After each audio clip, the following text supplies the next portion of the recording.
Good morning. Tingnan natin yung alaga ako.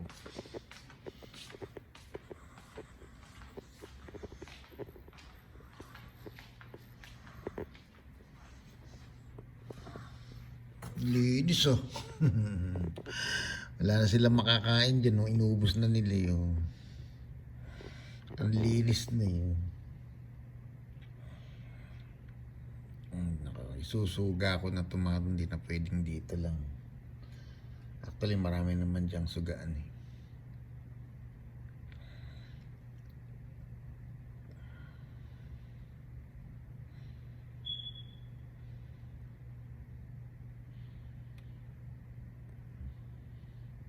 Cool na cool tong ano yung alpaca eh. Yung isa nag-aantay ng anite ng labas yung course.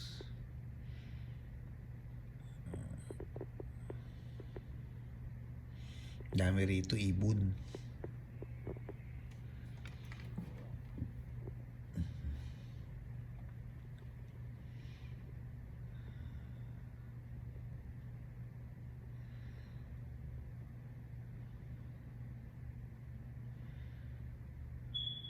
Kitang-kita yung kabayo, lalaki talaga yun.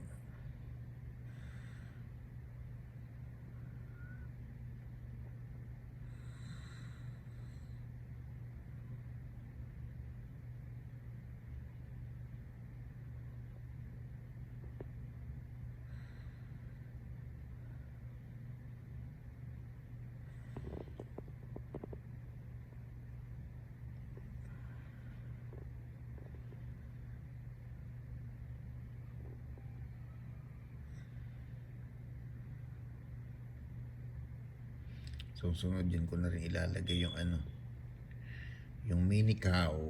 Sa ngayon kasi dun muna siya sa ano, sa kulungan. Actually bata pa kasi yun. Siguro mga 3 or 4 months.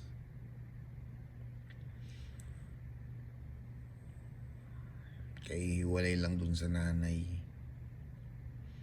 Sinubukan kong gatasan eh, ayaw eh. Mas gusto ng grain.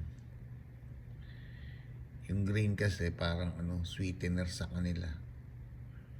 May halong ano eh, may halong molasses ba yun, yung parang sugar. Kaya gustong gusto nung minimo. Maingay sa gabi, kahit kagabi ang ingay niya. Kala ko nagugutom talagang. Siguro hinahanap yung nanay. Kaya maingay. Pero ano yan, nag-a-adjust pa lang siguro siya.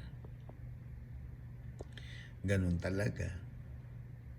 Hanapin yung nanay pagkakakahiwalay. Naalala ko tuloy yung ano ba to? Nung nag-failed ako sa ano, sa tourist visa. Hinanap yung nanay. Actually, kaya na ikwento ko yung ano, yung tourist visa na mga panahon na 2002 nung ako'y nag-insurance. First time ko kasi na ano, nakakuha ng marriage certificate noong 2001. Kasi 2001 kami kinasal noon eh. Tapos noong 2002, kumuha kagad ako ng passport kasi magta-travel kami ng Asia. Unang travel namin is, yun nga, Bangkok, Thailand. Tapos, Vietnam, Hong Kong, China, parang ganun. So yun, noon, nasa isip ko, hindi ko kailangan ng consent dahil kasama ko yung asawa ko. Tsaka anak ko noon, magkakasama kaming tatlo. Hindi ko ina-expect na doon pala sa, pag nagkaroon kayo ng problema ng asawa mo, pagdating ng ano ba to, ng US, nung magtutour na ako, magplano ako magtour sa US, nagkaroon ako ng marital problem. Nawala sa isip ko na kailangan ko pala ng consent ng asawa kahit ikaw yung ano, ikaw yung magulang. Kasi yung anak ko is minor. Basta 7 under, 7 pa lang nun si Allswell eh. Nasa custody ng nanay niya yan. So, kailangan ng consent. So, doon ako nag-fail. Napakasimpleng bagay no, nakakatawa.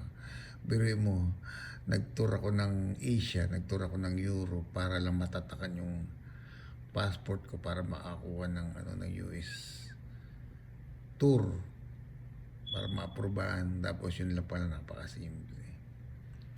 Kakatawa. Pero okay lang, all is well. Hindi pa talaga pa noon.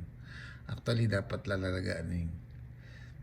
Sabi nga, kung ano ang dinesign sa'yo ng Panginoon, doon ka lang tatakbo eh. Hindi pa yun panahon eh. All is well. Pero ano yan eh, sabi nga, all things work together. Ito naman na kami magkakasama. So, ito yung mga masasayang bagay na nangyari sa buhay ko. Yung nandito na kami sa Amerika. Kulang lang ako ng love life dito. Kaya gusto kong bumalik ng Pilipinas. Pero okay lang. May tamang panahon. Kasi dito sa farm, kami-kami lang dito. Hindi naman ako nakakalabas. But masaya na rin dahil may mga alaga naman ako rito. Kahit na hindi makalabas, itong mga hayop, may buhay din to eh. Nagpapaligaya sa iyo araw-araw. Kaya nagalaga ako ng hayop eh, para kahit papano hindi ako maboard. Dito kasi sa kompleto naman kami. May Netflix, may Apple na TV, Apple TV, tapos kompleto lahat ng klase ng palabas nandito ni. Kaso nga lang siyempre maghapon nakaupo ka lang nanonood. So mahalaga yung talagang buhay eh, yung yan katulad niya, may mga hayop ka, di kahit pa paano naaaliw ka. May pinagkakaabalahan ka.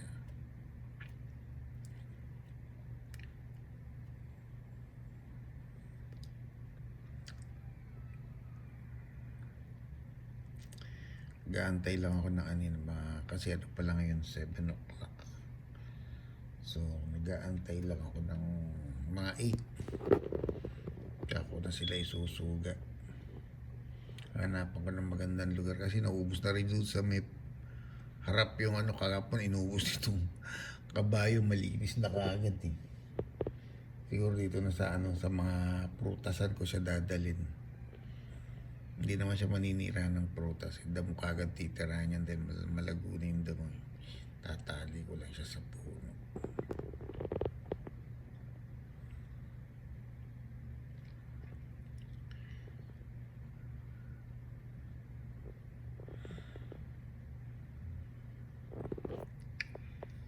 Yung baka nakakatawa eh, no? Pinapaamo ko siya eh, kaya minsan hinahawak-hawakan ko na. Kasi ang ganyang edad, medyo bata pa, madali pa yan eh. Yung nakuha namin kasing Cebu no, na na mini ko, medyo may attitude na predator, yung susugurin ka, kaya nakakatakot. Kaya kumuha kami ng mas bata para at least kahit paano alam mo na kagad yun. Buti nga tong kabayo yun, napaamo ko na yan eh, mga ilang buwan eh bago ko na ilabas dyan oh. Isang buwan. Tapos tong dumating naman tong alpaka, mabait na eh. So ganun lang yung pinarantin ko muna yung kabayo, ngayon okay na siya. Tapos tong alpaka okay na rin siya. Yung baka na lang, yung mini cow na lang, siguro months din makaka-adjust yan, okay na. So okay din.